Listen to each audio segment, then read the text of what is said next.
चुप रहना हमारी ताकत है, खामोश रहना हमारी ताकत है। कहा गया है कि मौन अनंत की भाषा है। यदि हम बुरी परिस्थिति में शांत है, धीर है, गंभीर है, खामोश है, चुप है, तो ये हमारी कमजोरी नहीं है, ये हमारे व्यक्तित्व की विशेषता है। और इसको जो है व्यक्ति बहुत प्रयत्न करने के बाद अपने जीवन में प्राप्त करता है। हमको शांत रहना है, किसी भी परिस्थिति में हमको शांत रहना है। और कोई भी व्यक्ति यदि बुरी परिस्थिति के समक्ष भी शांतचित्त धैर्यशील होकर खड़ा है, इसका मतलब वो जीवन के फलसफे को समझ गया है।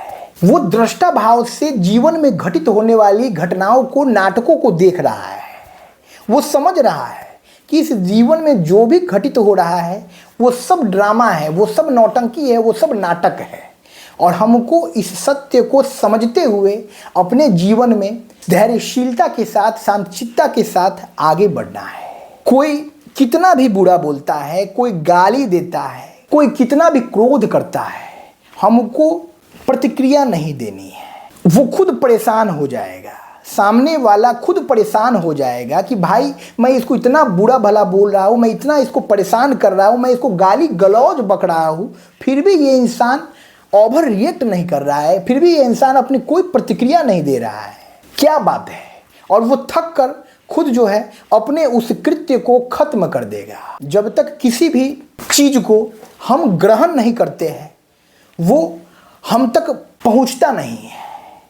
कोई व्यक्ति यदि हमको गाली दे रहा है, हम उसको ग्रहण नहीं कर रहे हैं, हम उस बात की ओर अपना ध्यान केंद्रित नहीं कर रहे हैं, तो उस बात का कोई मतलब नहीं है, व्यर्थ की बातें है। वो अपना जवान गंदा कर रहा है।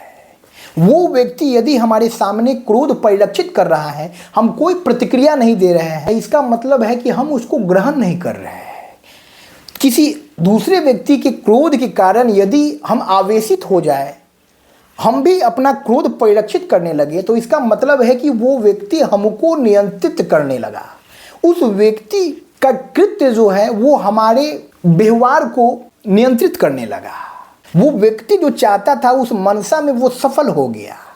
हमको उस व्यक्ति को उसकी मनसा में सफल नहीं होने देना है। वो व्यर्थ बोल रहा है, वो व्यर्थ गाली बक रहा है, वो व्यर्थ क्रोध परिलक्षित कर रहा है, हम कुछ ग्रहण ही नहीं कर रहे हैं।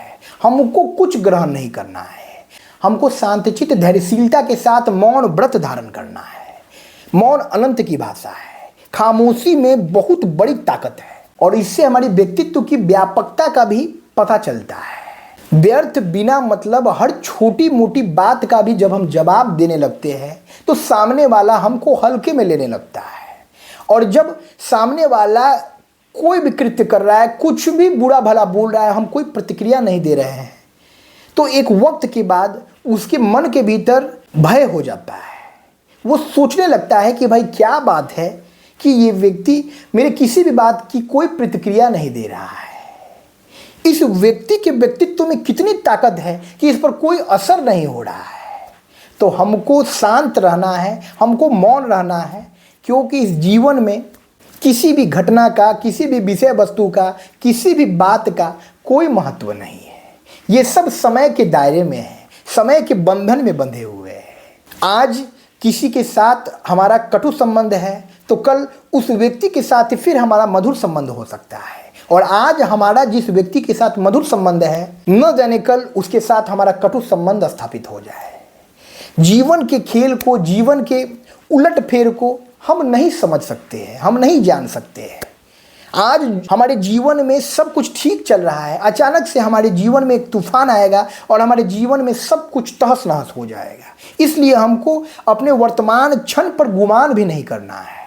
हमको हर वक्त ईश्वर के समक्ष नतमस्तक रहना है और जो भी ईश्वर ने दिया है उसको सहर्ष स्वीकार करते हुए जीवन पथ पर आगे बढ़ते जाना है। यही जीवन की सार्थकता है।